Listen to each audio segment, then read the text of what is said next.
Voici la deuxième vidéo concernant l'analyse combinatoire. Pour les arrangements, nous avions chaque fois plus d'éléments disponibles que d'éléments nécessaires.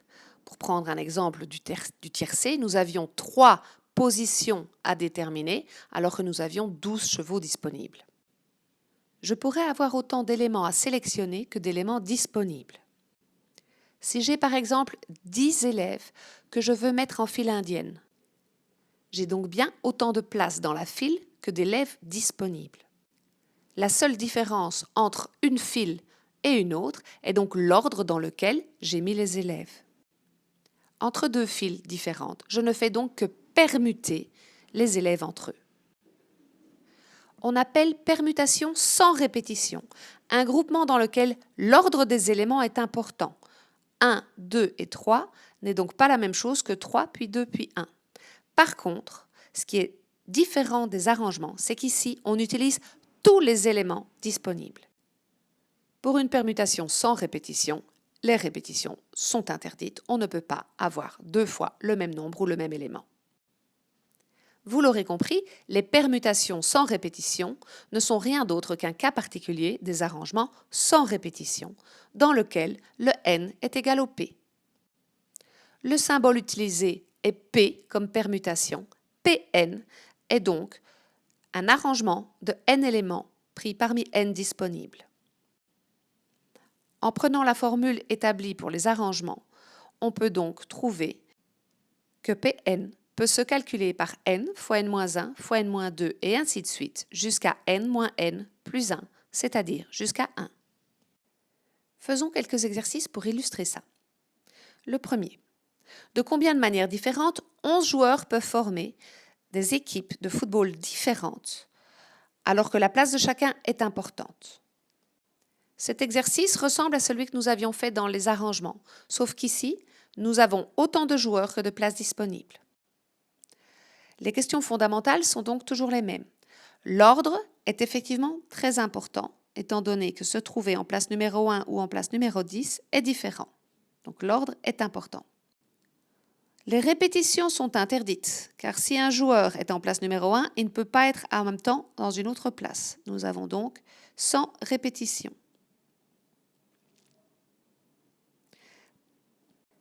Par contre, ce qui fait la différence avec les arrangements, c'est que dans ce cas-ci, nous utilisons tous les éléments.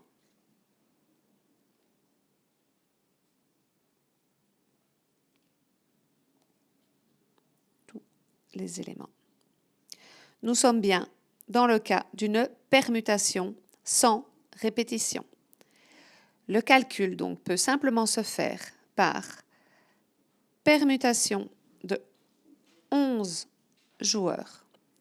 Et ceci peut simplement se calculer par 11 fois 10 fois 9 et ainsi de suite, jusqu'à ce que j'arrive à 1. Ce qui nous fait 39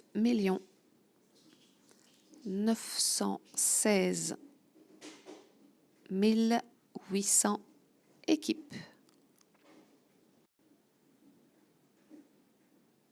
Exercice numéro 2. Un anagramme. Donc les anagrammes, c'est des mots que l'on peut former en changeant l'ordre des lettres. Ici, nous prendrons le sens d'un mot sans que ça fasse de sens réel. Le mot ne doit pas avoir une signification. C'est simplement toutes les combinaisons possibles des lettres dans un ordre différent. Donc, avec le mot émir, on aimerait savoir combien d'anagrammes on peut former. À la première question de l'ordre, on peut déjà conclure que l'ordre est important, puisque le mot émir n'est pas le même que si j'écris les lettres dans un ordre différent. Donc l'ordre est important. À la question des répétitions, je ne peux pas avoir de répétition puisque je n'ai pas de lettre double dans ce mot, donc je ne peux pas 2 fois avoir la même lettre. Pas de répétition.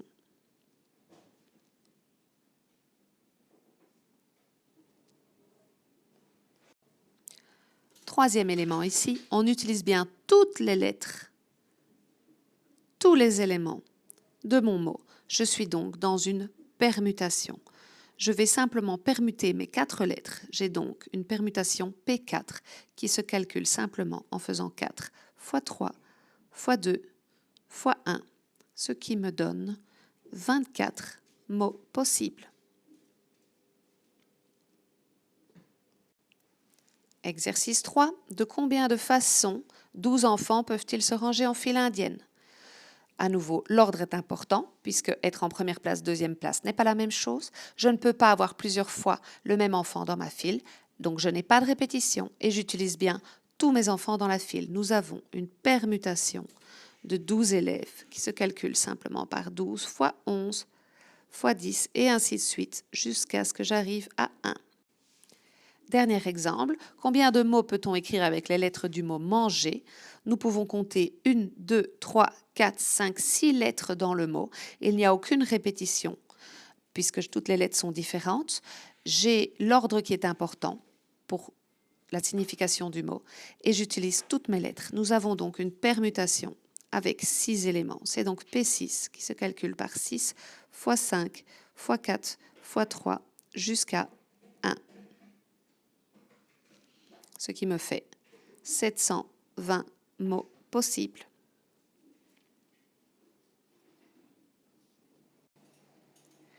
Que se passe-t-il dans des permutations si certains éléments peuvent se répéter? Par exemple, imaginons que l'on cherche à savoir combien d'anagrammes on peut former avec le mot magasin. On voit bien que dans ce mot, nous avons 2 fois la lettre A. Autrement dit, que l'on mette le premier A à gauche et le deuxième à droite, ou l'inverse, nous obtenons malgré tout le même mot. Si nous comptons ce nombre d'anagrammes comme précédemment avec notre formule de permutation, nous aurons donc beaucoup trop de mots. On appelle donc permutation avec répétition un autre type de groupement qui a lieu lorsque l'ordre des éléments est important, on utilise tous les éléments comme précédemment, mais ici, certains éléments peuvent se répéter, comme le A dans magasin. Comment dès lors calculer le nombre de permutations avec répétition?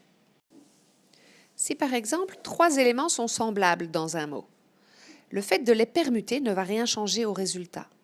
Si l'on comptait le nombre de résultats différents possibles par la formule des permutations sans répétition, nous en aurions beaucoup trop, autant de fois que je peux permuter ces 3 éléments, soit P3. Pour corriger ce résultat, nous devons donc diviser ce nombre par P3. De manière générale, le nombre de permutations avec répétition de n éléments dans lesquels P1 sont semblables, P2 autres sont semblables et ainsi de suite, va s'écrire Pn avec, en exposant tous ceux qui sont semblables, P1, P2 et ainsi de suite. Pour faire le calcul, nous utiliserons la formule des permutations Pn que nous diviserons chaque fois par les permutations P de P1 élément, P de P2 élément et ainsi de suite. Prenons un exemple pour bien illustrer cette formule. Combien de mots différents peut-on former avec les lettres du mot « murmurer » ? Nous voyons dans ce mot que beaucoup de lettres se répètent plusieurs fois. Allons donc d'abord compter le nombre de lettres à remplir dans notre mot.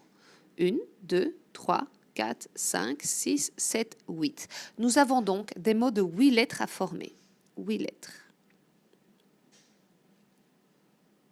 Nous savons donc que le n est égal à 8. Par contre, dans ce mot, nous voyons que le m se répète. Le m se répète 2 fois. Nous avons donc un premier élément, le m, qui va pouvoir avoir une permutation entre 2 éléments. Nous avons également le u qui se répète 2 fois. Nous avons 2 u, ce qui nous rajoute une permutation de 2 sans effet sur le résultat. Et les R se répètent également. Nous en avons 1, 2, 3 R. Je peux permuter ceci avec P3 permutations sans impacter le mot final. Pour calculer le nombre de mots finaux que je peux écrire avec toutes ces lettres, je sais que je vais être dans les permutations avec 8 lettres dans lesquelles 2 M se répètent, 2 U se répètent et 3 R se répètent. Je vais donc avoir à calculer une permutation de 8 éléments que je vais devoir corriger en divisant par P2 fois P2 fois P3. Ce calcul reviendra donc à faire la permutation de 8, 8 fois 7 fois 6 et ainsi de suite jusqu'à 1, divisé par 2 fois 1, fois 2 fois 1, fois 3 fois 2 fois 1.